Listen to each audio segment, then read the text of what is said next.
Dear students, welcome to our channel. आज हम study करेंगे कक्षा 9 की विज्ञान की वर्कशीट नंबर 50।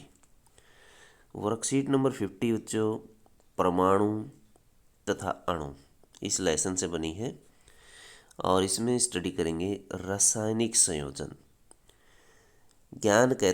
ज्ञान जिज्ञासा कहती है तत्वों से यौगिकों का निर्माण कैसे होता है। क्या मिश्रणों की तरह इन्हें भी आपस में केवल मिला देने से यौगिक बन सकते हैं? जिज्ञासा दीदी, नहीं, ज्ञान कहता है ऐसा नहीं होता। यौगिकों का निर्माण भिन्न तत्वों के आपस में केवल रासायनिक अभिक्रिया अथवा संयोजन करने से होता है। रासायनिक अभिक्रियाओं के संयोजन से ऐसा होता है। इन अभिक्रियाओं के कुछ निश्चित सिद्धांत होते हैं जिन्हें हम रासायनिक संयोजन के नियम कहते हैं। यहाँ हम इन्हीं में से दो नियमों को समझेंगे, जिनमें से पहला नियम है द्रव्यमान संरक्षण का नियम और दूसरा नियम है शिथिल अनुपात का नियम। द्रव्यमान संरक्षण का नियम क्या है? किसी रासायनिक अभिक्रिया में द्रव्यमान का निर्माण अथवा सृजन होना अथवा विनाश होना ये संभव नहीं है। यानी न द्रव्यमान न तो बन सकता है और न ही नष्ट हो सकता है। ये हमेशा सुरक्षित रहता है। सुरक्षित मतलब ये हमेशा सुरक्षित रहता है। ये कभी भी नष्ट नहीं होगा और न ही बनेगा। एक एग्जाम्पल द्वारा इसे समझते हैं। किसी भी रासायनिक अभिक्रिया में उत्पादों के द्रव्यमान का कुल योग हमेशा अभिकारकों के कुल द्रव्यमान के बराबर होता है। जैसे हम ले लेते हैं ए और बी दो अभिकारक हैं। ए का द्रव्यमान 4 ग्राम है जबकि बी का द्रव्यमान 10 ग्राम है। इनसे अभिक्रिया होने के पश्चात हमें सी और डी उत्पाद मिलते हैं। अब सी का द्रव्यमान हमें प्राप्त होता है 2.5 ग्राम और डी का द्रव्यमान प्राप्त होता है 11.5 ग्राम। यदि 10 और 4 को जोड़े तो 14 ग्राम कुल द्रव्यमान आ जाता है अभिकारकों का। अभिकारक वो होते हैं जो अभिक्रिया में भाग लेते हैं। उत्पादों का द्रव्यमान देखिए 2.5 ग्राम और 11.5 ग्राम दोनों को जोड़िए 14 ग्राम ही हमें प्राप्त होता है। यानी लेफ्ट साइड में जितना द्रव्यमान था राइट साइड में भी हमें उतना ही द्रव्यमान प्राप्त होता है। इसी को द्रव्यमान संरक्षण का नियम कहा जाता है। इस नियम के अनुसार द्रव्यमान सुरक्षित रहता है, ये कभी भी नष्ट नहीं होता। दूसरा नियम है शिथिल अनुपात का नियम। किसी भी रासायनिक अभिक्रिया में बने यौगिक में तत्व हमेशा एक निश्चित द्रव्यमान के अनुपात में विद्यमान होते हैं। इस नियम के अनुसार यौगिकों का निर्माण करने वाले तत्व सदैव शिथिल अनुपात में ही अभिक्रिया करेंगे, चाहे वह किसी भी स्थान पर हों या यौगिक किसी भी पद्धति से बनाए गए हों। एक रासायनिक पदार्थ अथवा यौगिक में उसे बनाने वाले तत्व सदैव अपने द्रव्यमानों के एक निश्चित अथवा शिथिल अनुपात में उपस्थित होते हैं।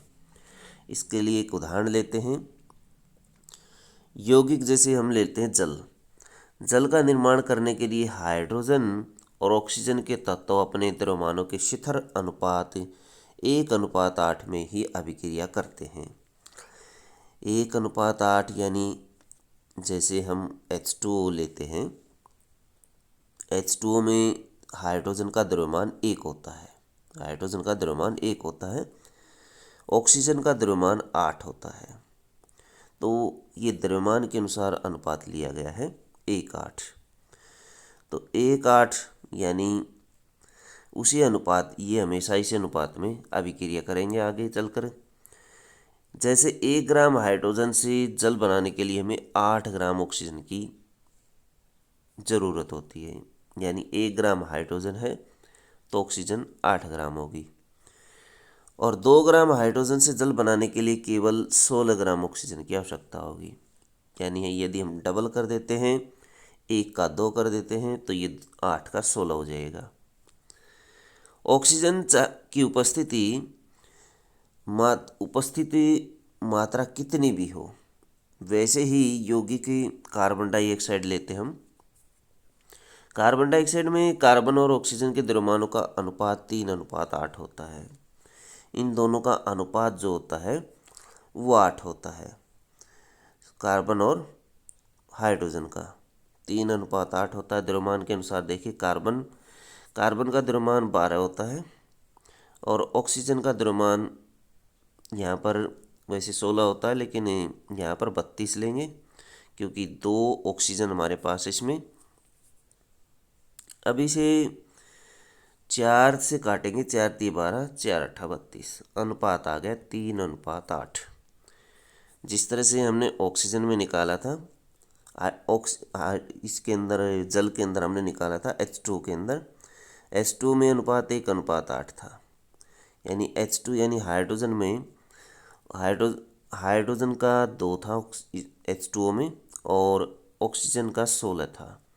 तो इससे अनुपात 2:1 और 2×8 16 है। तो 1:8 इस तरह से हमने निकाल लिया था। इसी तरह से CO2 में जो द्रव्यमान है वो द्रव्यमान के अनुसार हम अनुपात निकाल लेते हैं, दोनों का 3:8 आ जाता है। और इसी तरह अमोनिया में अनुपात नाइट्रोजन और हाइड्रोजन के द्रव्यमान का अनुपात निकाले तो 14:3 आता है। तो ये अनुपात हमेशा शिथिल रहता है, चाहे हम जैसे जल को कहीं से भी लें, चाहे हम नदी का पानी लें, चाहे हम टोटी का पानी लें, हैंडपंप का पानी लें, या किसी भी स्थान से हम जल लेते हैं, तो उस जल का अनुपात हमेशा 1:8 ही रहेगा। इसी तरह CO2 का अनुपात भी 3:8 रहेगा। अमोनिया का अनुपात 14:3 रहेगा। तो अमोनिया के केस में जो द्रव्यमान होता है उसके अनुसार हम इसका अनुपात निकाल लेते हैं, जिस तरह से CO2 और H2O में हमने निकाला। अब देखिए बच्चों, इनसे संबंधित क्वेश्चन। रासायनिक संयोजन के 2 नियम लिखिए। कौन कौन से 2 नियम हमने ऊपर पढ़े थे? एक द्रव्यमान संरक्षण का नियम पढ़ा था और दूसरा शिथिल अनुपात का नियम। द्रव्यमान संरक्षण का नियम और शिथिल अनुपात का नियम। क्या 2 विभिन्न स्थानों के लिए गए शुद्ध जल की रासायनिक संरचना में कोई भिन्नता हो सकती है? समझाइए। नहीं हो सकती। तो इसके लिए आप ये एग्जाम्पल ले सकते हैं, यहाँ से लेकर के जल का एग्जाम्पल ले सकते हैं और यहाँ तक मात्रा कितनी भी हो, तो ये वाला आंसर आप इसमें लिख सकते हैं। क्वेश्चन नंबर 3, यदि 3 ग्राम कार्बन को 8 ग्राम ऑक्सीजन में जलाने पर 11 ग्राम कार्बन डाइऑक्साइड बनती है, 3 और 8 कितना हो जाता है? टोटल 11 हो जाता है। तो 12 ग्राम कार्बन को 32 ग्राम ऑक्सीजन में जलाने में कितनी कार्बन डाइऑक्साइड बनेगी? 12 ग्राम और 32 ग्राम दोनों को जोड़ लीजिए तो 44 ग्राम कार्बन डाइऑक्साइड बनेगी। आपका उत्तर रासायनिक संयोजन के कौन से नियम के आधार पर है? ये पहला नियम है, द्रव्यमान संरक्षण का नियम। इसमें लिखेंगे द्रव्यमान संरक्षण का नियम।